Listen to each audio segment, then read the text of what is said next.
Всем привет. В общем,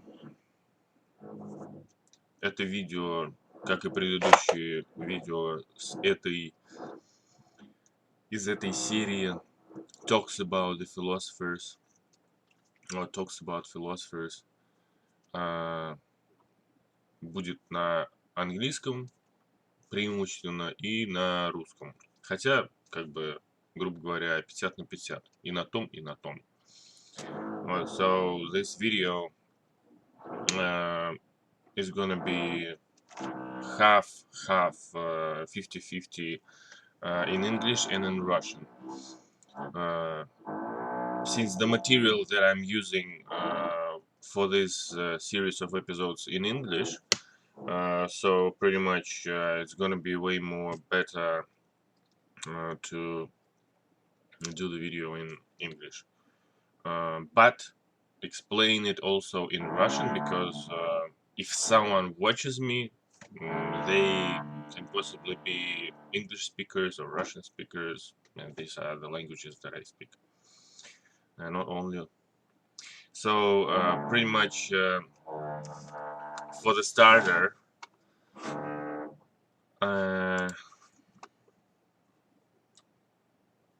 the dictionaries that I use is WordWeb and Ebilingua. It's enough for this type of work, because I'm not doing any difficult translation here. But WordWeb gives me explanation of the word, because it's English, it's a thesaurus or whatever you call it.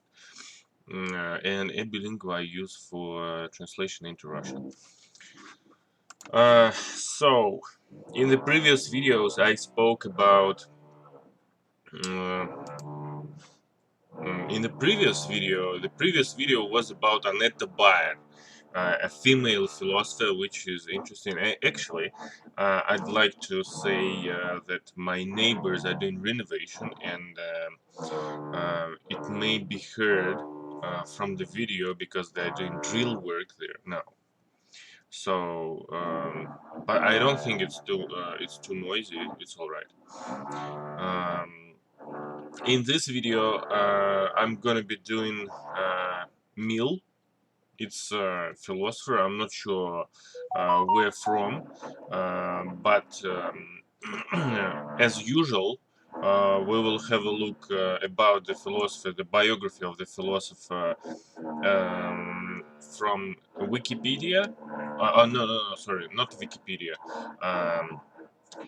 One of the websites that I use for short bio. I think it's here.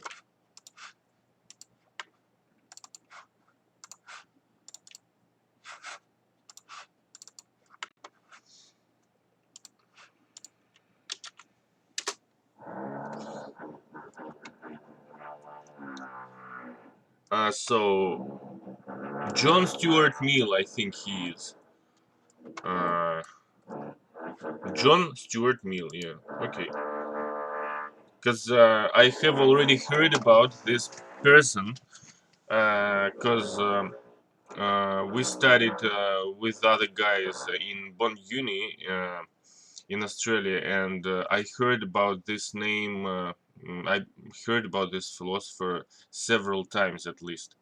Don't know much about him, but at least I remember that this person kind of exists. And by the way, about him existing, he lived from 1806 till 1873. So it's 19th century, and what, about 67 years of age when he died. John Stuart Mill. John Stuart Mill profoundly influenced the shape of 19th century British thought and political discourse. British thought and political discourse. His substantial corpus of works includes texts in logic, epistemology, economics, social and political philosophy, ethics, metaphysics, religion, and current affairs. Among his most well-known and significant works are A System of Logic, Principles of Political Economy, On Liberty, Utilitarianism, and the Subjection of Woman, actually, The Subjection of Woman, субъектизация женщин, очень интересно. Because this may be very interesting to relate or to compare with something what Annette Bayer says in her works. 3 essays on religion and his autobiography. Mill's education at the hands of his imposing father, James Mill, fostered both intellectual development, Greek at the age of 3, Latin at 8, and a propensity towards reform. James Mill and Jeremy Bentham led to philosophical radicals who advocated for rationalization of the law and legal institutions. Universal. It explains a lot about him, about his works, what he done. When I usually do biography, I read about who this person who the person is, so where he from, who brought him. It doesn't tell much about that. Here, the biography. Writing of John Stuart Mill a few days after Mill's death, Henry Sidgwick claimed, I should say that from about 1860 to 1865 or thereabouts, he ruled England in the region of thought as very few men ever did. England, okay. I do not expect to see anything like it again. Mill established this rule over English thought through his writings in logic, epistemology, economics, social and political philosophy, ethics, metaphysics, religion, and current affairs. One can say with relative security, looking at the breadth and complexity of his work, that Mill was the greatest 19th century British philosopher.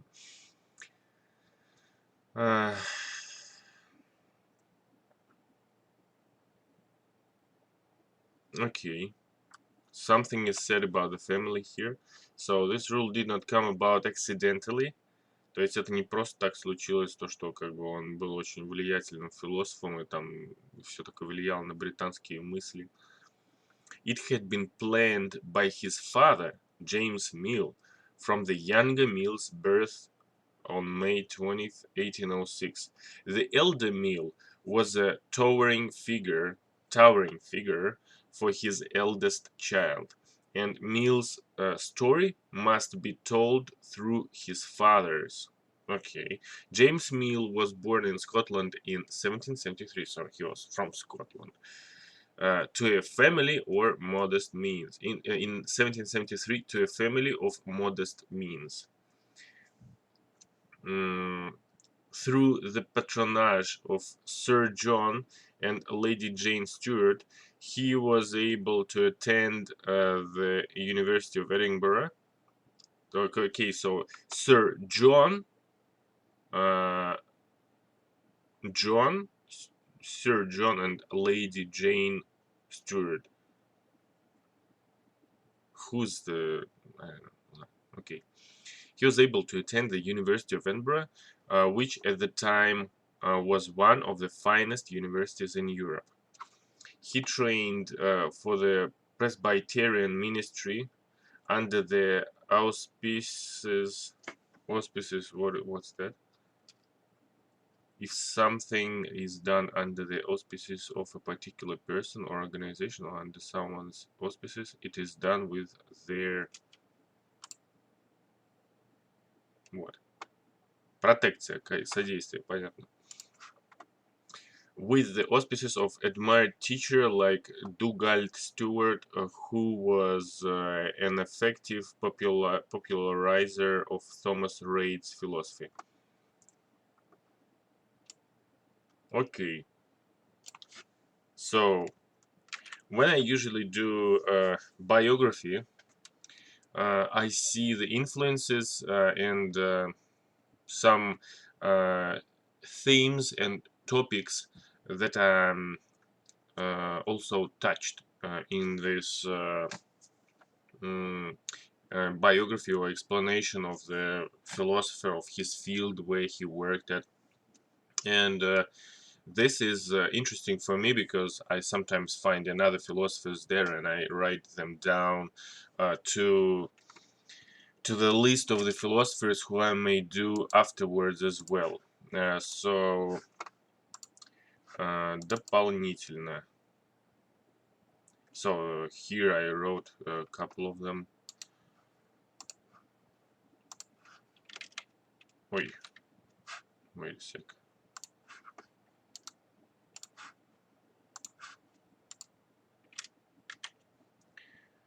Thomas Reid's philosophy. A few moments.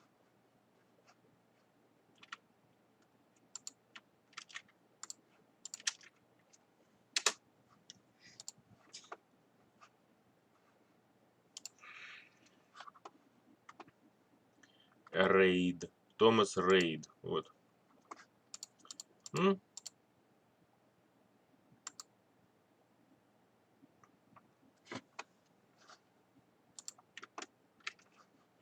Theory of action.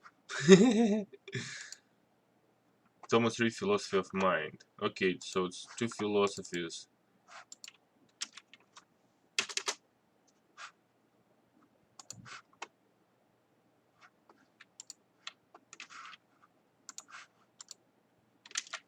Two philosophies. It's alright. So, after a brief and generally unsuccessful stint as a minister, James Mill moved to London. So James Mill, his father, he was an unsuccessful minister. He moved to London, minister of what? I don't know. Where he began his career in letters. Letters. Буква. Помечать буквами лицо, сдающее все в прокат арендатор, короче. This was a difficult path for a man of very modest resources to take.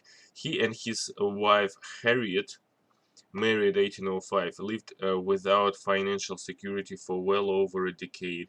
It was only with the publication of his The History of British India in 1818. Окей, so it's not не арендатор, а скорее всего писатель, что-нибудь в этом роде. In 1818, a work that took 12 years to write, that Mill was able to land a stable, well-paying job at the East India Company that enabled him to support his large family, ultimately consisting of his wife and 9 children. Throughout the years of relative poverty, James Mill received. So they are still talking about his father, because in the beginning they said that the story of John Stuart Mill should be told throughout the story of his father. That's why they're talking about James Mill. It's not John Mill, it's James Mill. James Mill received assistance from friends, including the great legal theorist and utilitarian reformer Jeremy Bentham. Whom he met in 1808. The two men helped lead the movement of philosophic radicals. That gave intellectual heft. What does that mean? Heft. Вес, heft, hefty. Okay. To the British Radical Party of the early to mid-19th century. Among their colleagues were David Ricardo, George Grote, Sir William Molesworth, John Austin, and Francis Place. Okay, the philosophically inspired radicalism of the early 19th century positioned itself against the Whigs and Tories. The radicals advocated for legal and political reform. University, понятно. Moreover, one aspect of their political temperament that distinguished them from Whigs and Tories was their rationalism. Короче, здесь очень много рассказывается про, по сути, окей. The younger Mill was seen as the crown prince of the philosophic radical movement. Crown prince.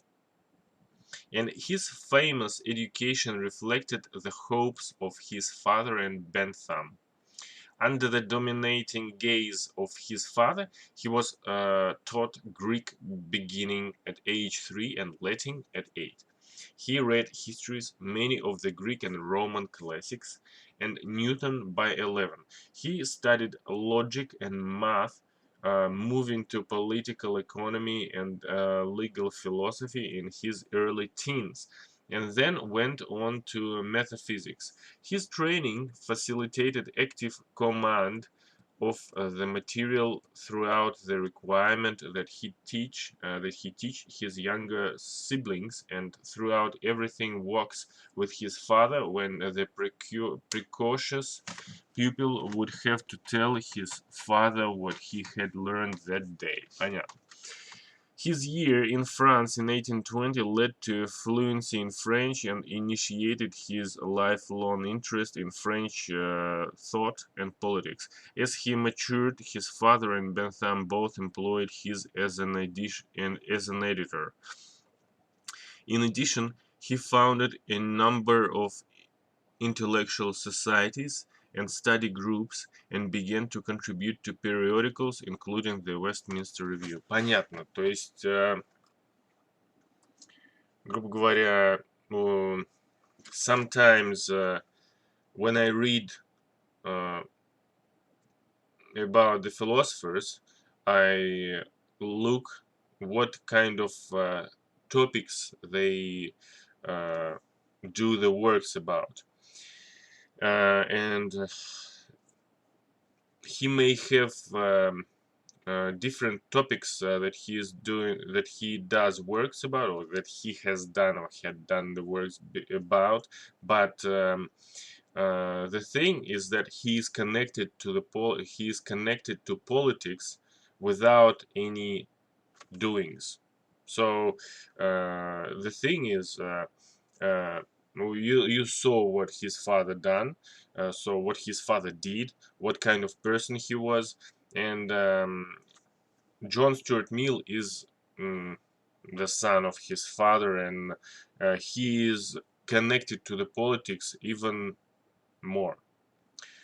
So it's interesting to see how that affects his works.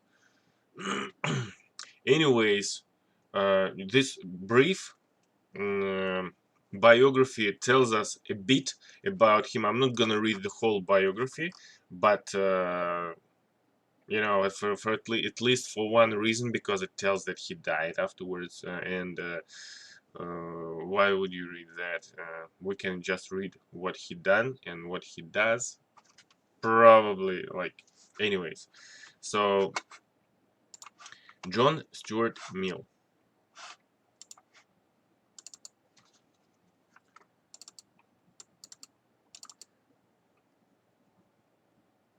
There's a list of terms, the list of terminology that I'm gonna have a look at.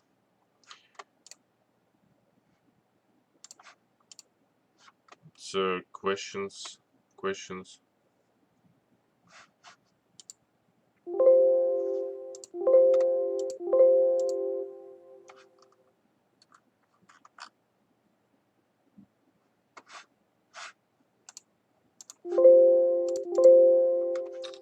Cultural and ethical values vocabulary. So utility, the state of or quality of being useful. Utilize something, использовать что-то, это полезность. Utilitarianism, the ethical doctrine that virtue is based on utility, see above, and that conduct should be directed towards promoting the greatest happiness of the greatest number of persons. Utilitarian, someone who is guided by the doctrine of the greatest happiness of the greatest number. Principle, Accepted rule of action or conduct. Rule of action or conduct. Principle. Warrant. Authorization or justification. Augment. To become larger or to increase in size. Diminish. To make smaller or less important. Abjure. To avoid or stop following.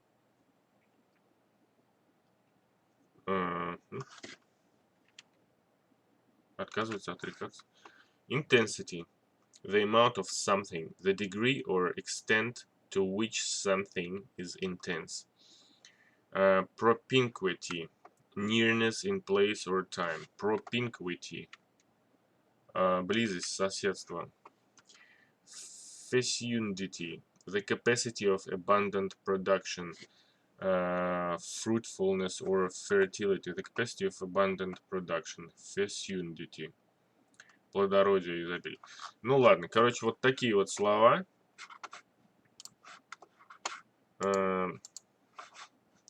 So I have, whoa, it's a lot here. 6 pages. And I'm not kidding about that. Okay.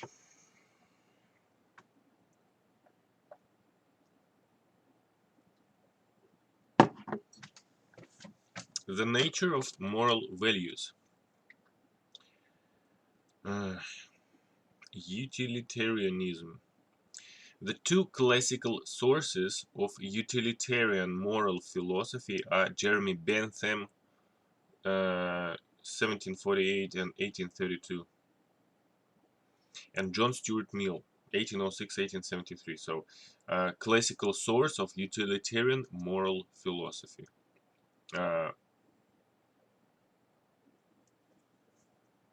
Classical sources. We will first briefly examine the outlines of Bentham's utilitarianism before turning to an examination of Mill's more complex and refined version. What the come on! It's like the second time. Is it always like that with Mill? It's like when you start talking about Mill, but first we're gonna do that, right? Пиздец вообще. What's interesting, because he said about Bentham's utilitarianism before turning to an examination of Mill's.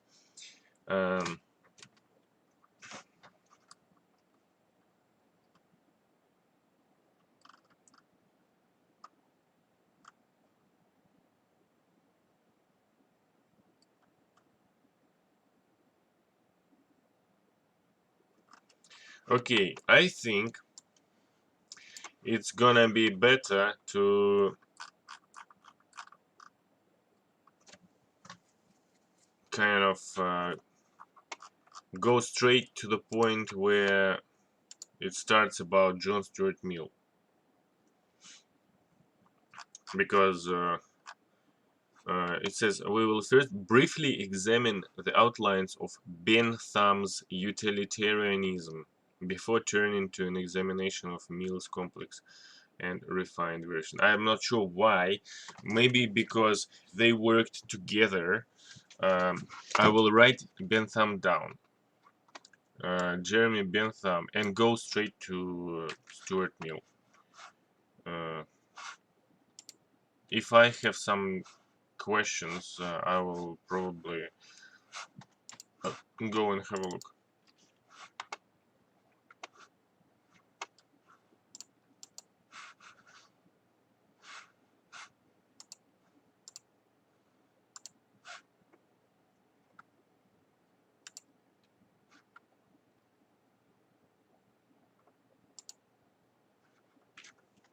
Okay.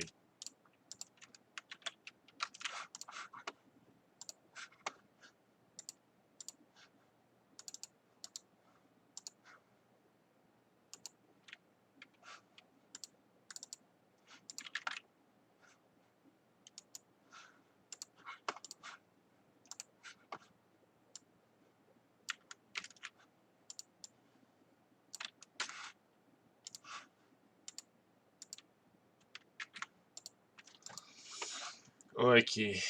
Так. What else?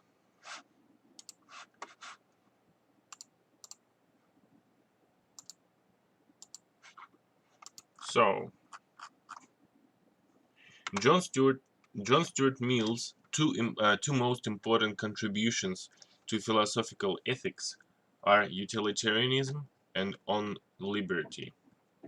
Utilitarianism is a defense of the position against the many criticisms to which it had been subjected since Bentham and other early utilitarianism. Так, is the defense of the position against the many criticism. Окей, то есть он защищал позицию против критики, to which it had been subjected since Bentham. То есть позиция, которая была, грубо говоря, создана Бентамом, была под влиянием критики, и вот против или защищая вот эту позицию от критики, как раз-таки защитой, ну, это, по ходу этим и занимался Джон Стюарт Милл.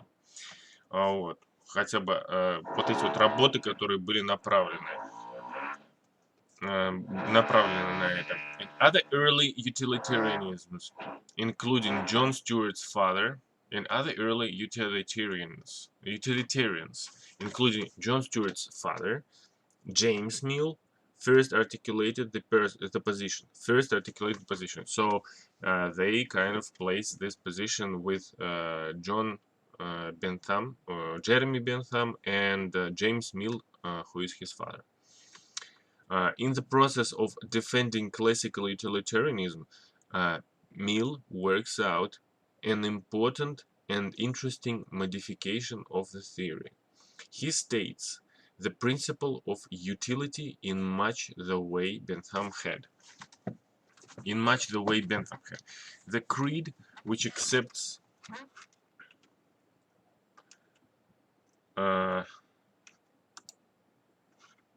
вероисповедание, да? The creed which accepts as the foundation of morals utility, or the greatest happiness principle, holds that actions are right in the proportion as they tend to promote happiness.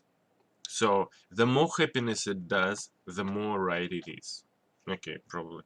In the proportion as they tend to promote happiness.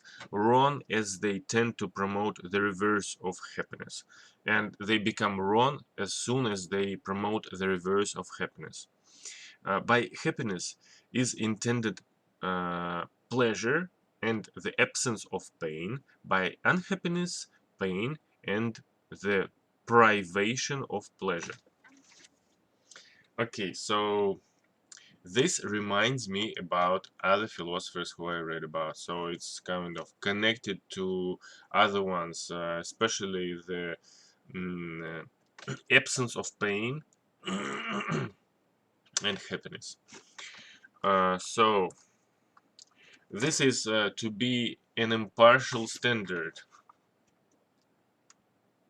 Беспристрастный, справедливый, непредубежденный, непредвзятый, объективный.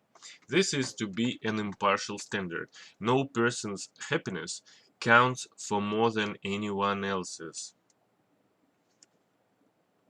No person's happiness counts for more than anyone else's. So everyone is equal. An action is right or wrong depending on how it alters the happiness of all affected by it. An action is right or wrong depending on how it alters the happiness of all affected by it. Mill also makes the moral character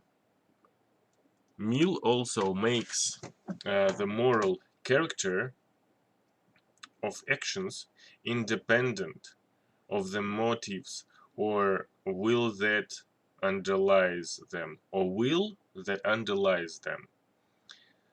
The moral character of actions independent of the motives or will that underlies them.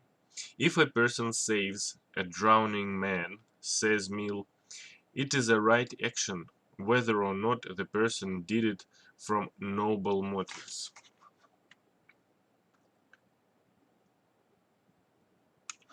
If a person saves a drowning man, says Mill, it is a right action, whether or not the person did it from noble motives. Motives and intentions only have an indirect influence on consequences of an action. Motives and intentions only have an indirect influence on consequences of an action.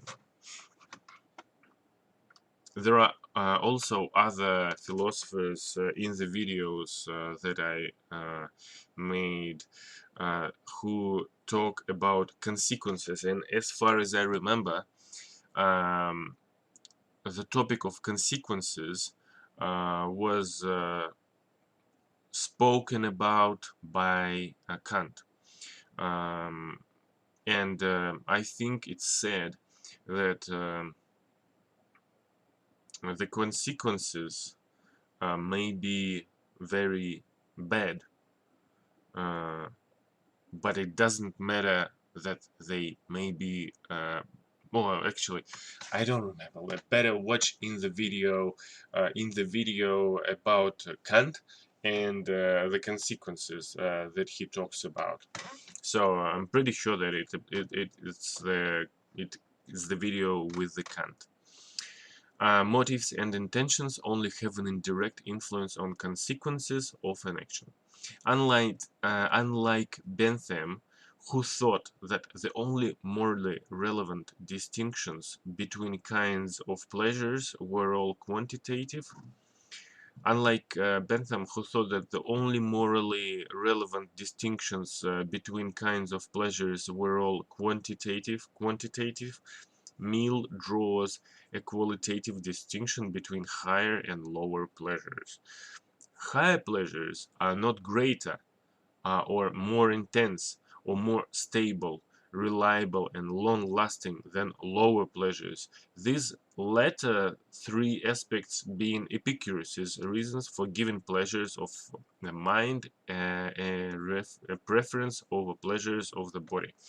Okay, so higher pleasures are not greater or more intense or more stable, reliable, and long-lasting than lower pleasures. These latter three aspects being Epicurus's reasons for giving pleasures of the mind a preference over pleasures of the body. These latter three, the latter three are stable, reliable, and long-lasting. The stable, reliable, and long-lasting. So these are the three pleasures that Epicurus spoke about. Three, not pleasures, but reasons for giving pleasures of the mind a preference over the body. So it talks about Epicurus, and it's in the video also. Yeah, I don't remember. Maybe it's not in the video, but it can be in the video if it's not in the video. Higher pleasures are intrinsically superior to lower pleasures. What this means is that higher pleasures are those that would be preferred by any competent judge. High pleasures are those that would be preferred by any competent judge. And a competent judge is someone who, without being influenced by a moralistic preference for one sort of thing over another, has experience of both kinds of pleasures. This is how Mill puts matters. Okay, so someone who knows what pleasure is, higher pleasures or lower pleasures, will definitely make choice towards higher pleasure. Okay, that's what it says. If I'm asked what I mean by difference of quality in pleasures, or what makes one pleasure more valuable than another, merely as pleasure, except its being greater in amount, there is but one possible answer. Okay, if I'm asked what I mean by difference of quality in pleasures, or what makes one pleasure more valuable than another, merely as pleasure, except its being greater in amount, there is but only one possible answer. Of two pleasures, if there be one to which all or almost all who have experienced of both give a decided preference, irrespective of any feeling of moral obligation, of moral obligation to prefer it, that is the more desirable pleasure. Okay, so this is interesting. This is where it reminds me of politics, because this is what Mill said in his theory of utilitarianism, and as how in the beginning of the video it said that his father done something with politics, and it's actually very good that I ran through it or skimmed a lot of it, because to be not too much not to have this veil, because I know that they did, because that's why he did this, right? So um, there's such a meaning as being biased. Not to be biased, it's sometimes better not to know something if you want to, if you want to be less biased or not biased at all. So pretty much it's enough to know that his father is connected with politics, because something that they done, I think it's pretty much political activity. And in here, this is the first time when I thought about his, when I thought about politics, reading about his work. And what it tells is a very interesting thing, that from two pleasures, the better pleasure is the one that is chosen by the majority of people, considering the fact that they don't have moral obligation to choose it. So if any one of people chooses whatever they want, and they all choose one certain thing, then pretty much this is the better one. That's what it said. Happiness, and they spoke about pleasure or something of happiness, pleasure. Happiness is a matter of having greater and superior pleasures, and these turn out to be largely the pleasures of the mind. Happiness is not then closely correlated with contentedness. I don't know this word, I'll have a look. Довольный, удовлетворенный, понятно. With contentedness. On Mill's account, the happier of two people will quite likely be the less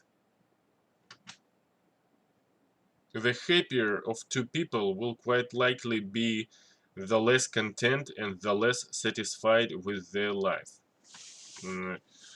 On Mill's account, the happier of two people will quite likely be the less content.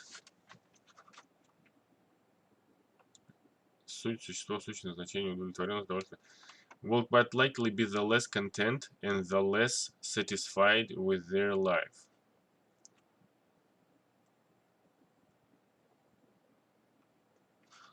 Okay, so this is strange for me. Interesting, because as how I understood it, he says that from two people, the one who is more happy, the happiest one, is the one who is less satisfied with his life. I don't know. Have a look. Whoever supposes that this preference for higher pleasures takes place at a sacrifice of happiness, that the superior being in anything like equal circumstances is not happier than the inferior,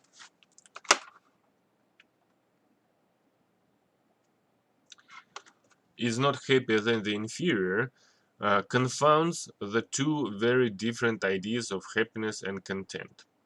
It is indisputable that the being whose capacities of enjoyment are low has the greatest chance of having them fully satisfied.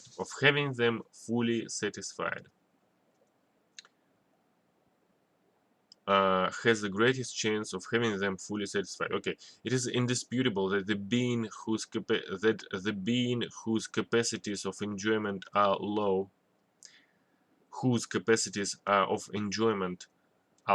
Okay, capacity of enjoyment. Понятно. So, it is undisputable that the being, то есть существо, that the being whose capacities of enjoyment are low has the greatest chance of having them fully satisfied. Ну, естественно, блядь. Меньше тебе нужно, у тебя больше шансов удовлетвориться, потому что, грубо говоря, тебе много-то и не надо, в принципе. And a highly endowed being will always feel that any happiness which he can look for, as the world is constituted, is imperfect. Okay. And a highly endowed being will always feel that any happiness which he can look for, as the world is constituted, is imperfect. It is better to be a human being dissatisfied. It's better to be a human being dissatisfied than a pig satisfied. It's interesting. Better to be Socrates dissatisfied than a fool satisfied. And if the fool or the pig are of a different opinion, it is because they only know their own side of the question. The other party to the comparison knows both sides. Okay, so how I understood it is that for instance, if you take two people, uh, and one of them doesn't need much to be satisfied, another one needs a lot to be satisfied. So of course he said that it's better to be, but it's just his opinion. The thing he poses is that because because he doesn't need much, he's not getting much. The other one needs much and he gets a lot, and he gets a lot of pleasures. That's why it's better to be the one who is not satisfied with the pleasures that he is getting, because this way you are not satisfied. That's why you are getting it and getting it. As soon as you, in case if you are the one who doesn't need much, you're getting a bit and you're satisfied. Okay, maybe there's a question of how satisfied are you, in case if there's some kind of a degree. So this one is getting few, so he's not getting much, but as soon as he gets the satisfaction, something that satisfies him, he becomes completely satisfied, and maybe it lasts. But there's another person who is always not satisfied, but he always gets what makes him satisfied. But the question here is, does he become satisfied up at the point where he is completely fulfilled with satisfaction? So he is completely fulfilled with satisfaction, or he's just this kind of person who never gets satisfied at all. So he's just getting something that's satisfying him. He is getting satisfied, and this one is just gets a bit and it lasts. But this one needs to get it, and that's why it lasts. So it's interesting, but Mill says that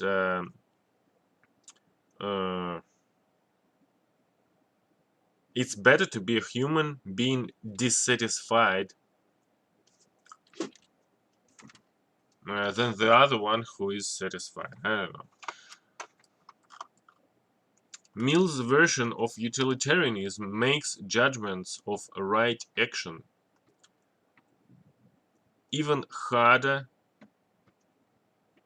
to come by than Bentham's version. Okay, so they keep comparing him with Bentham. Maybe in the next videos I'll have a look what Bentham says, and it will turn around everything. Like, no, Bentham said this, and this means that Mill meant that. No, but actually, so he says, further on it says that Mill's version of utilitarianism makes judgment of right action even harder to come by than Bentham's version. Okay, so I will try to remember what it meant. So right or wrong actions. So right action is right as long as it makes happiness to everyone who is involved in it happening. So if something is done and it only makes everyone happy, or only makes everyone satisfied, or only makes everyone good, or I don't know, or only makes virtue to everyone, then it's good. As soon as it brings a fraction or a small amount of bad, it's already not right action. I'll have a look at about actions, right or wrong actions.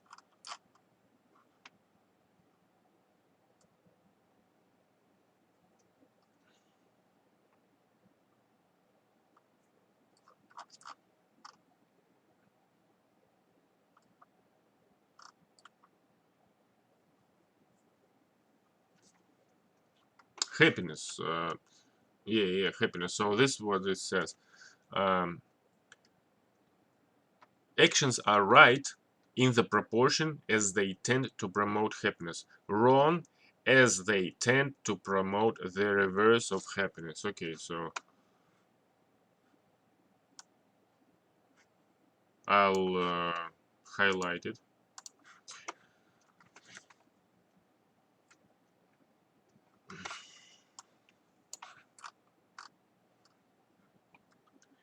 Mill's version of utilitarianism makes judgments of right action even harder to come by than Bentham's version.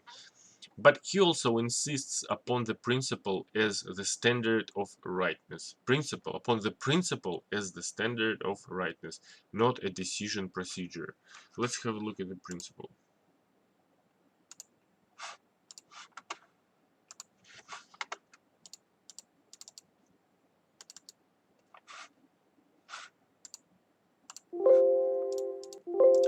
Accepted rule of action or conduct.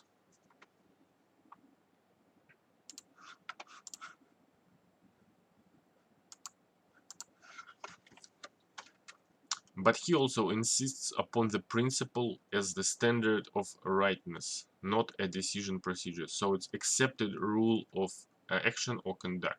So it means that there is an accepted rule of action or of conduct, and it means that there are certain actions that bring happiness to everyone, and this principle shows what's good to do and what's not to do, and what not to do. What not to do, ебать, пиздец. As the standard of rightness, not a decision procedure. Так. As the standard of rightness, not a decision procedure. So it also says that there should be a principle which shows us how to act or what to do, instead of being what we do the result of our decision, because probably it may mean it, or it may tell further on that decisions that we make sometimes are not proper. He writes, it is a misapprehension, неправильное представление, недоразумение. He writes, it is a misapprehension of the utilitarian mode of thought to conceive it as imply, to conceive, понятно, постигать, понимать, it as implying, предполагать, подразумевать, заключать в себе. He writes, it is a misapprehension of the utilitarian mode of thought to conceive it as implying that people should fix their minds upon so wide a generality as the world or society at large. It is a misapprehension of the utilitarian mode of thought to conceive it as implying that people should fix their minds upon so wide a generality as the world or society at large. Понятно. Mill thinks that the common sense or traditional rules of morality, keep promises, respect basic rights, etc., have the effect of maximizing utility over the long haul, and it is therefore these principles. Okay, so it says that it is a misconception or misapprehension, недопонимание, that people should fix their minds. So his theory is not about people fixing their minds. It's about them following the common sense and traditional rules of morality, such as keep promises, respect basic rights, etc., have the effect of maximizing utility over the long haul. Сейчас I'll have a look where it is. Тащить, тянуть.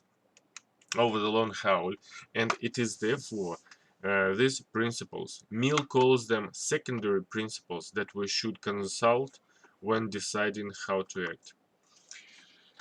Classical utilitarianism has had many critics over the centuries, and it has been modified and elaborated in many ways as a result. Today there is a bewildering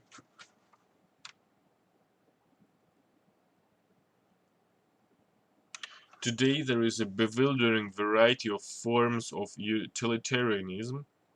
So he says, it says that there are many forms of utilitarianism, including objective and subjective versions. Do actual consequences count or only foreseeable ones?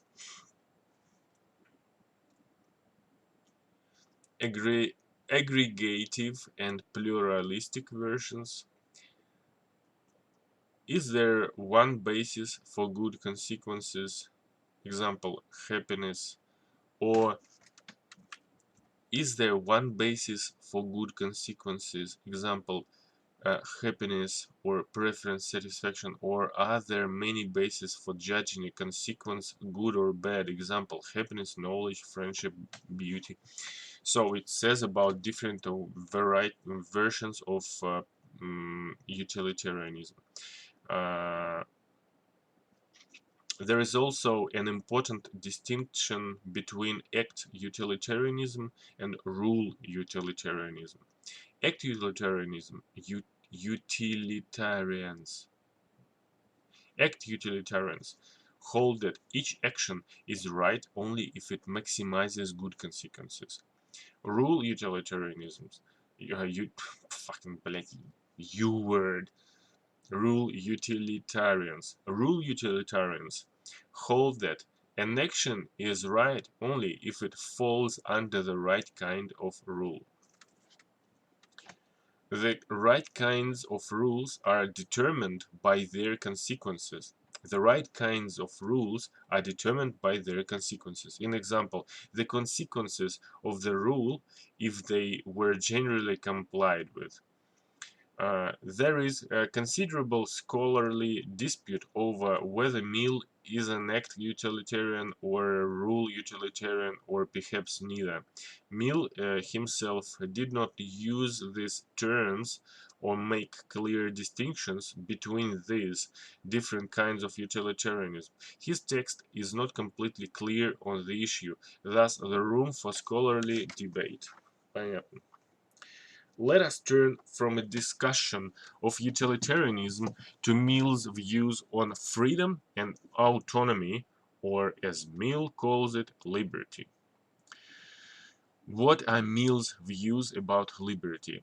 Wait a second.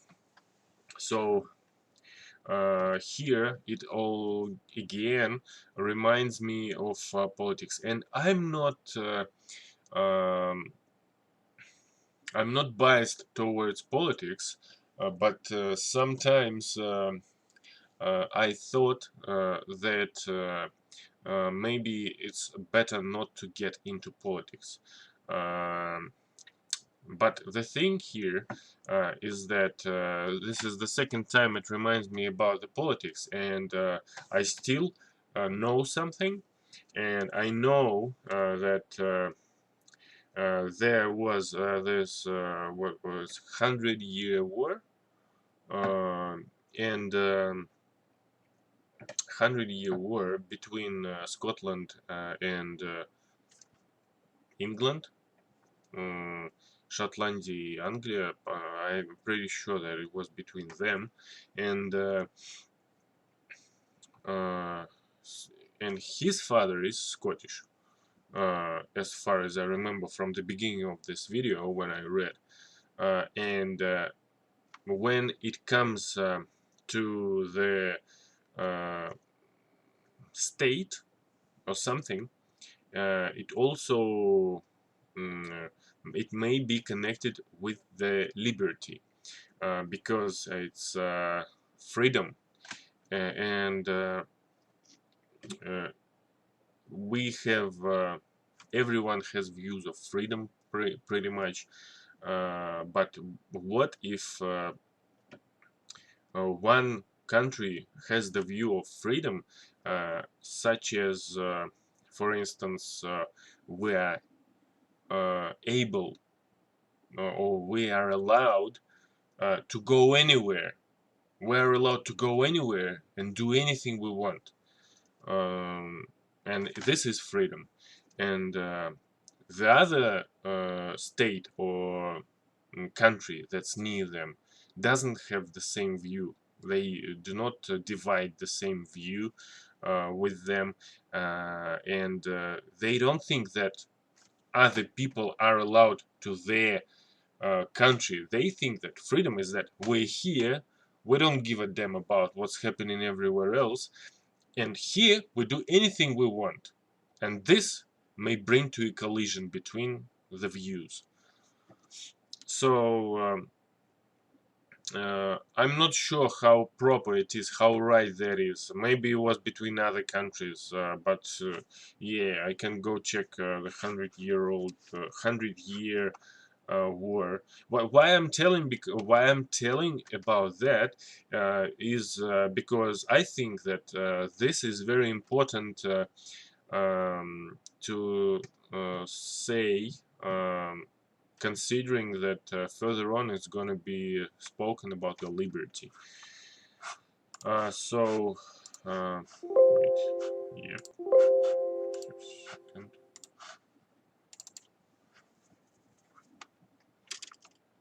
Let's have a look.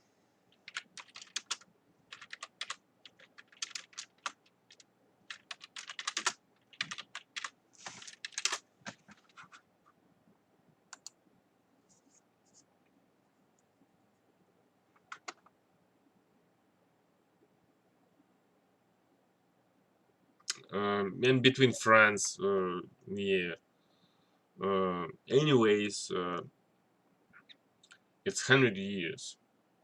So still, it doesn't matter what country is the second one. It's England and France. I said that it was England and Scotland, but because there were other conflicts between England and Scotland, but the the rest of what I have said is still the same. It doesn't mean that it's between England and Scotland. Fucking blядь, England and France.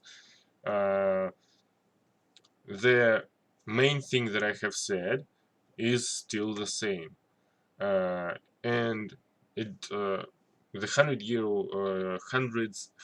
years war was between England and France, not between England and Scotland, but still what I have said is the same. I don't have to remake something. The opinion is still the same. England and France, like, you know. So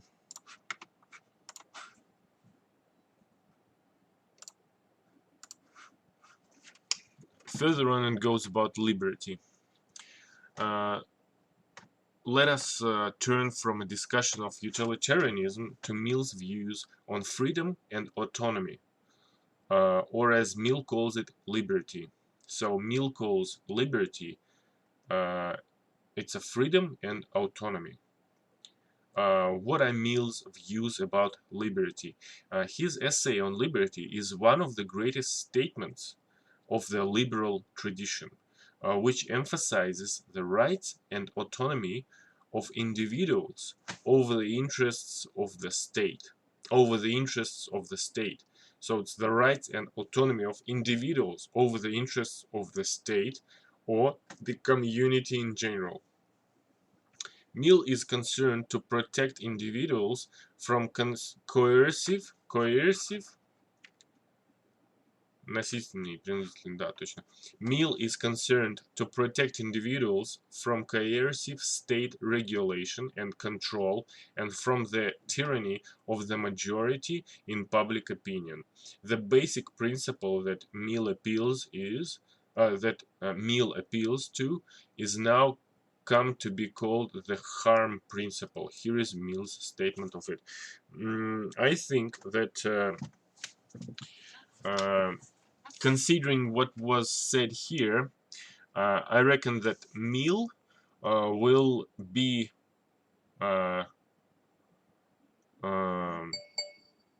pro-minorities. So this here says about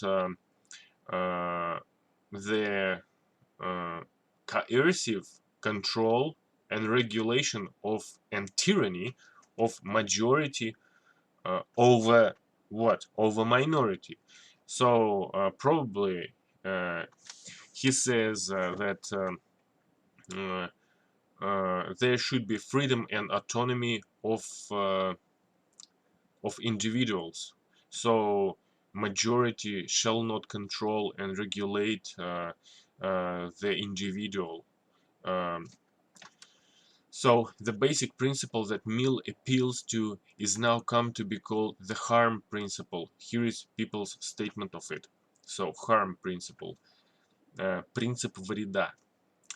The object of this essay is to assert one very simple principle as entitled to govern absolutely the dealings, to govern absolutely the dealings of society with the individual in the way of compulsion and control.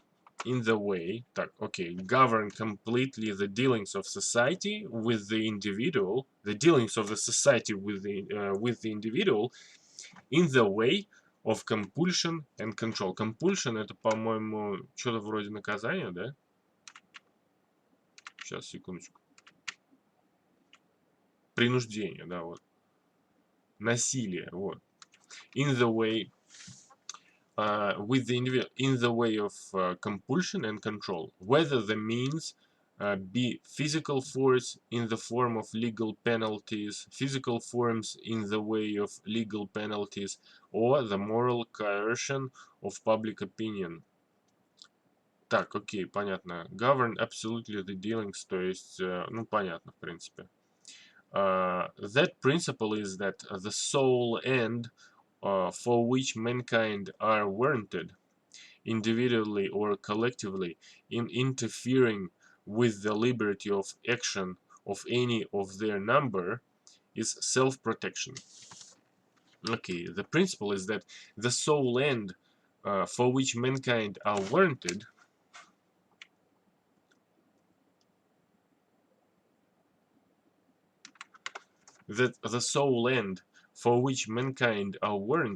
individually or collectively, in interfering with the liberty of action of any of their number is self-protection.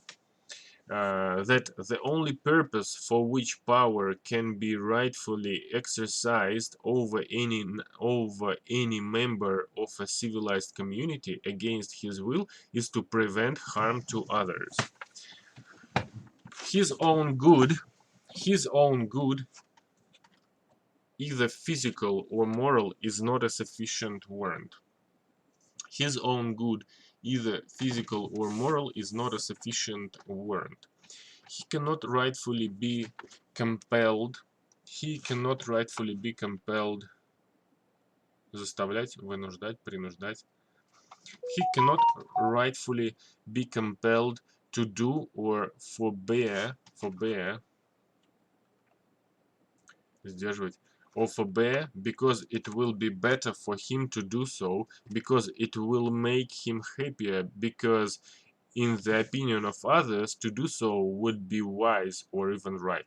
He cannot rightfully be compelled to do or forbear, because it will be better for him to do so, because it will make him happier, because in the opinion of others, to do so would be wise or even right. He cannot rightfully be compelled. То есть его, по идее, нельзя заставить, потому что другим кажется, что так будет лучше для него, да?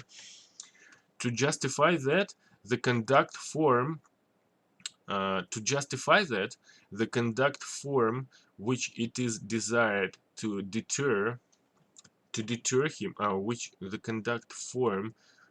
to justify that the conduct form which it is desired to deter him must be calculated to produce evil to someone else.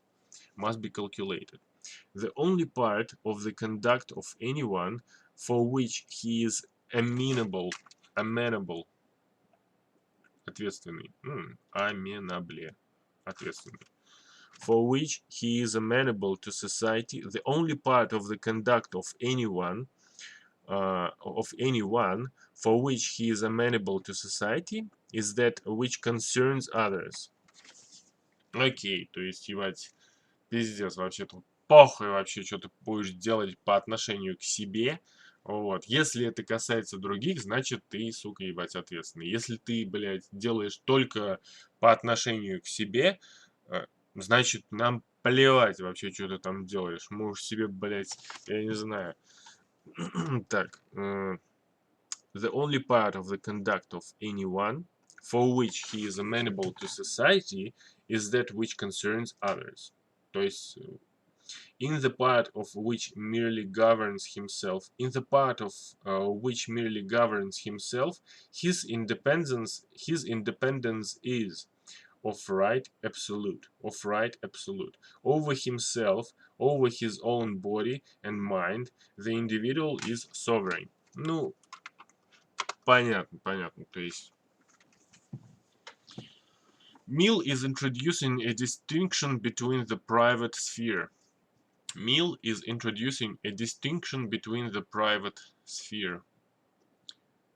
Distinction between the private sphere of our lives and the public sphere.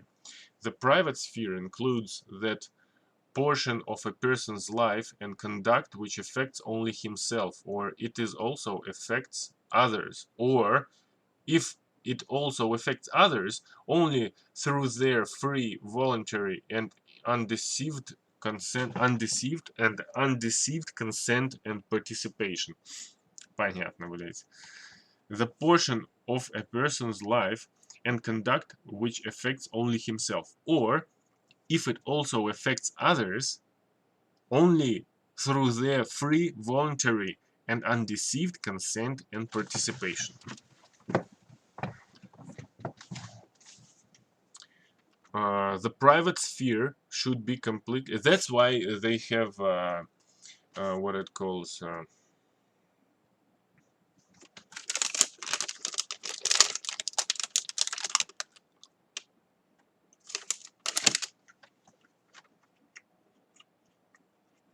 a lie detector.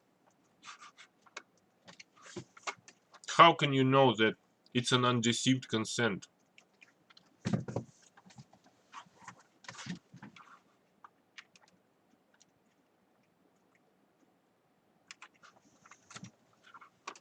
Maybe he lied.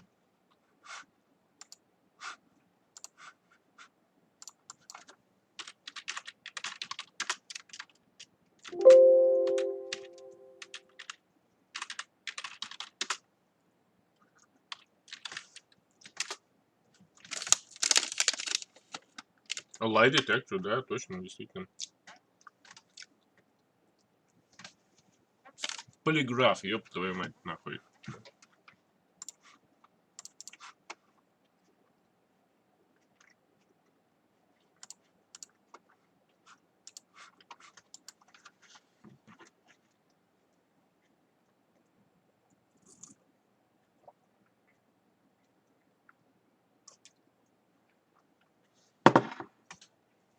And this is reinforced by the fact that we sometimes are completely out of control of ourselves. We sometimes don't know what the fuck is happening.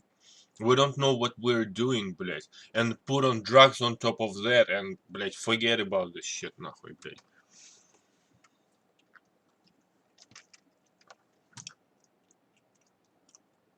The private sphere should be completely free from government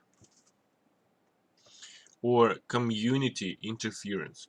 Thus, we should have freedom of association, freedom of expression and thought, ambition, taste, lifestyle. In the public sphere, we should only have our freedoms restricted to avoid harm to others. In the public sphere, we should only have our freedoms restricted to avoid harm to others. So, what harm is? What is harm? Mill emphasizes the significance of freedom of thought, the significance of freedom of thought and expression. Censorship is a considerable evil. He writes, if all of mankind minus one were of one opinion and only one person were of the contrary opinion, mankind would be no more justified in silencing the one person that he, if he had the power, would be justified in silencing mankind. Пиздец. Ладно.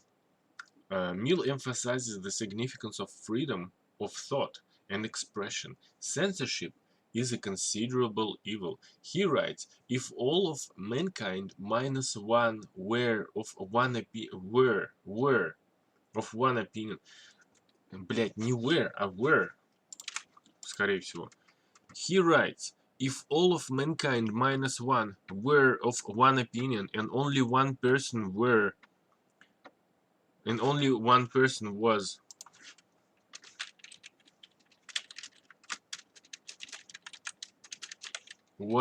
of the contrary opinion, mankind would be no more justified. Mankind would be no more justified in silencing the one person that he, if he had the power, would be justified in silencing mankind. Окей, я понял, блядь, эту мысль. То есть, блядь, у людей, по сути, грубо говоря, если разделить все человечество на две части, все человечество придерживается одной мысли, вот, а один человек из всего этого человечества придерживается противоположной мысли, вот, то у них столько же права, грубо говоря, взять и, ну, как бы здесь слово использовано silencing. Вот, я могу посмотреть, что это значит, но смысл понятен, да, то есть утихомирить, грубо говоря, этого человека, да, у них, у всего человечества столько же права утихомирить одного, сколько у него права утихомирить всех их. То есть у одного человека право утихомирить все человечество столько же, сколько у всех их остальных противомыслящих или там другомыслящих, как-то там еще, блядь. Вот. грубо говоря, у них одинаковое количество права утихомирить противоположную сторону. Неважно, блядь, здесь, блядь, 9 миллиардов или там 8 миллиардов человек, а здесь один человек. И у них одинаковое количество. Очень интересно. Here is his justification. Все, вот то, что он говорит по этому поводу. Так. The peculiar evil of silencing the expression. The peculiar. Давай я посмотрю сначала, что это за слово, блядь.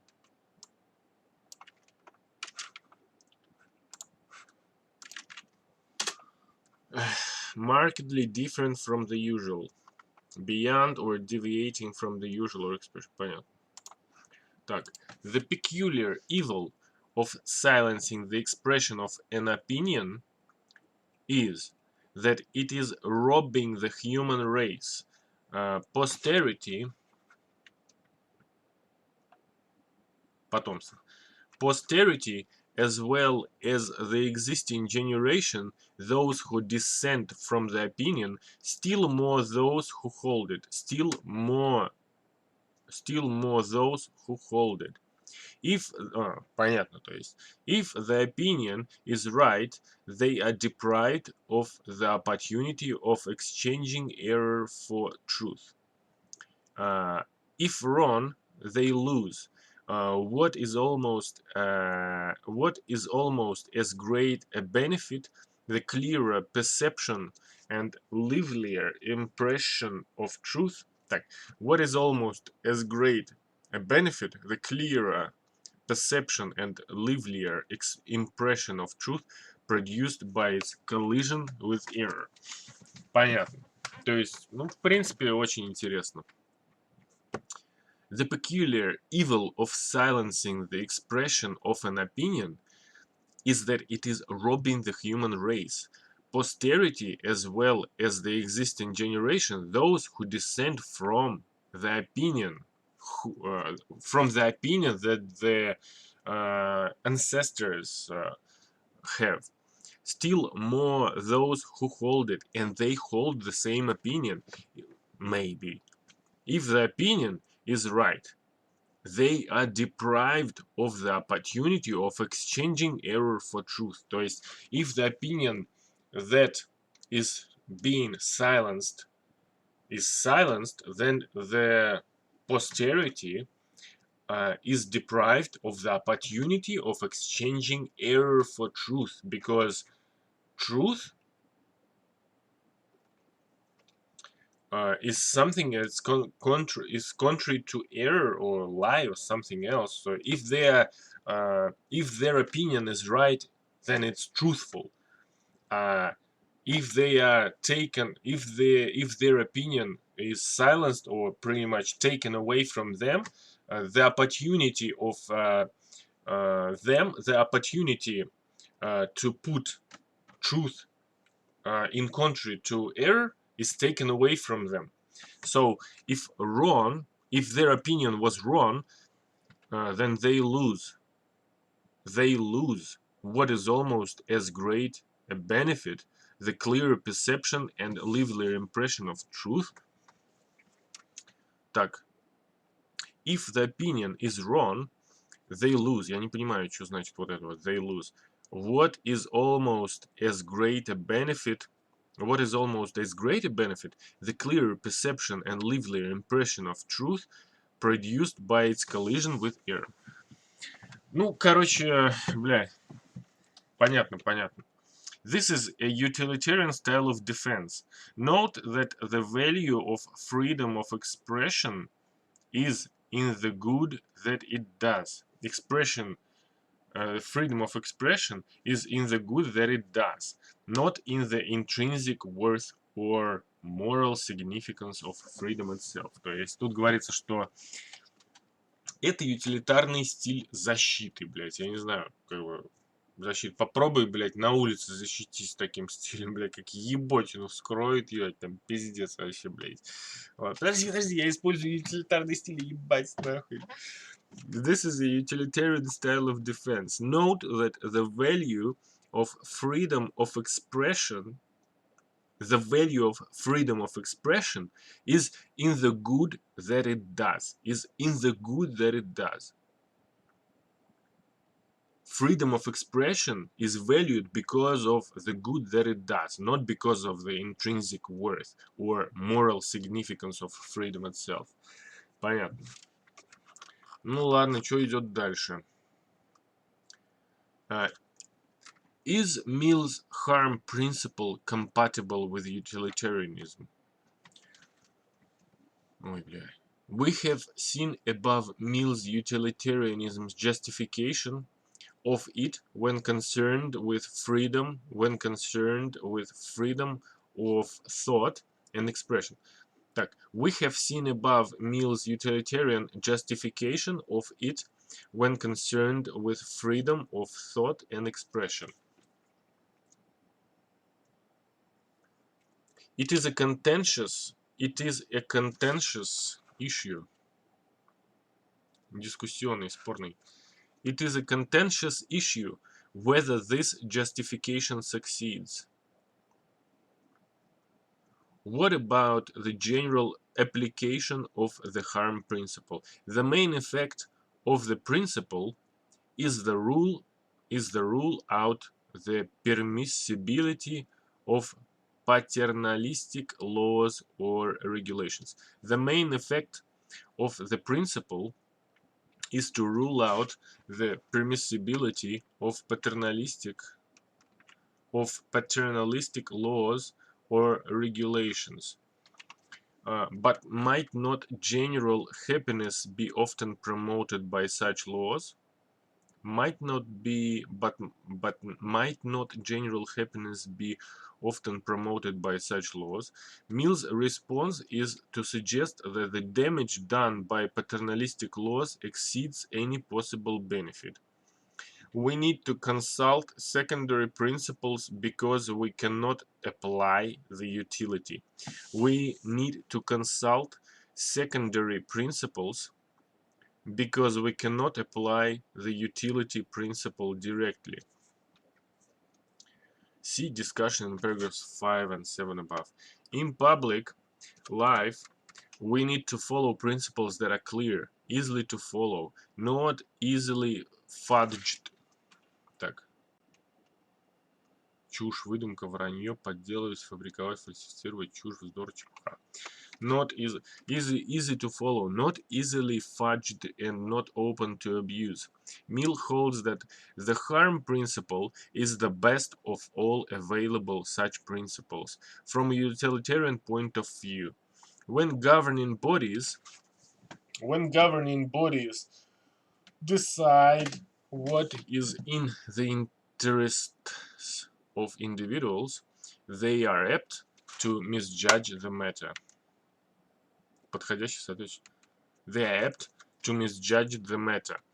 People are generally the best, most reliable judges of their own good, or governing bodies may substitute their own political interests for individual interests.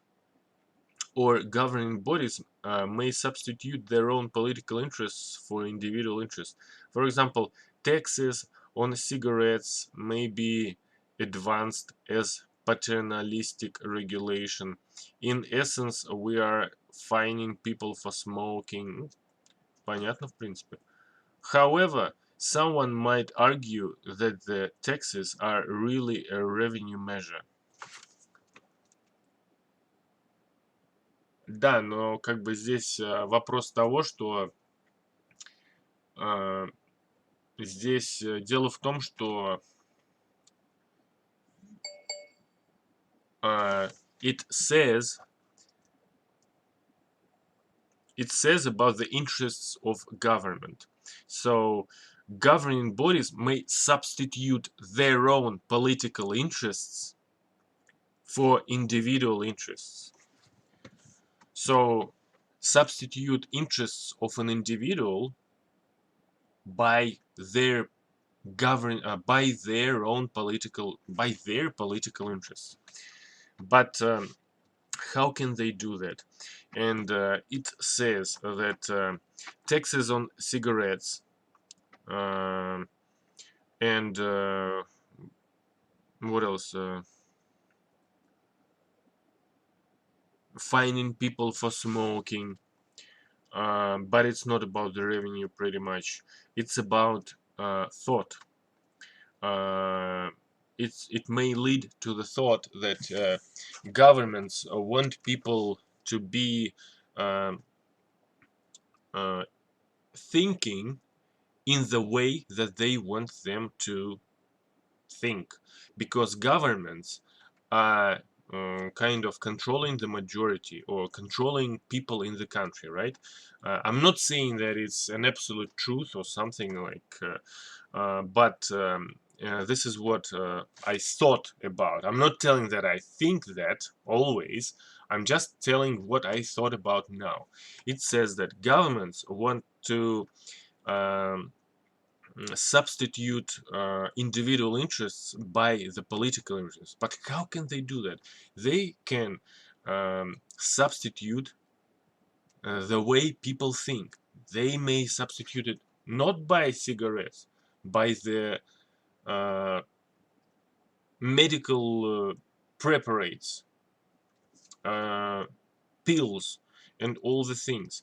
But the thing is that mind is not yet completely known. So maybe you thought about that, maybe you know about it, that our brain and our mind is not completely known. So it's not a finished uh, it's not a finished uh, kind of line of science. So uh, it's very hard to control mind. Mind is not a train that goes uh, on the railway. It's not a mechanical structure. It's very organic, and uh, it's very hard to control mind. And maybe this is the reason why governments cannot control the masses to such an extent uh, of their will, or to such an extent to how they want it. Yeah, so maybe this is one of the reasons, because it's very hard to know and analyze um, and так, I'll have a look at this word.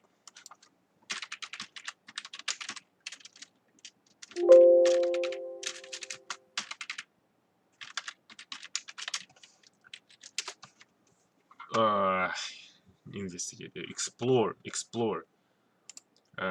examine, study, search. It's uh, all these words are related to the mind, and I mean that this is not easy to explore, study, examine, search the mind. It's not easy. It's not easy to control it, and maybe there are other people that say that, oh, it's very predictable. How predictable? What? How predictable is that something that we think about, you go to the shop and they kind of know what we're gonna think, that's why they place it here, that's why they place it there. But it's such a small fraction of our mind that uh, it's not gonna help governments or I don't know, other people to control people's mind. Probably not. Okay, so however, someone might argue that the taxes are really a revenue measure. If so, then the harm principle may have been violated on no good utilitarian grounds. To avoid these ever present possibilities, it is important that the harm principle operate as an exceptionless principle, or so Mill thinks. Okay, so it's interesting, and yeah, I'd say that I kind of liked what Mill studies about, or what Mill talks about.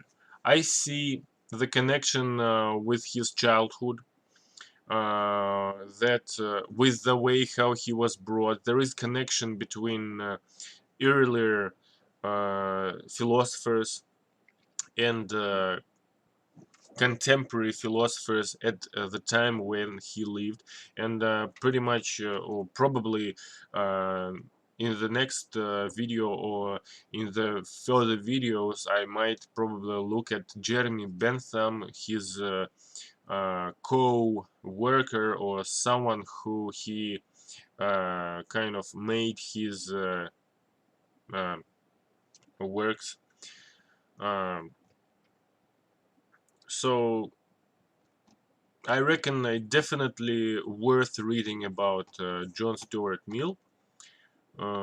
So I think that's it for today. And maybe you liked this video. Uh, if you did, or if you do like the video, you can also watch the other videos from this series. Talks about the philosophers, разговоры о философах, поговорим о философах. And if you want to say something, you can say it in the commentary for sure. See you next time.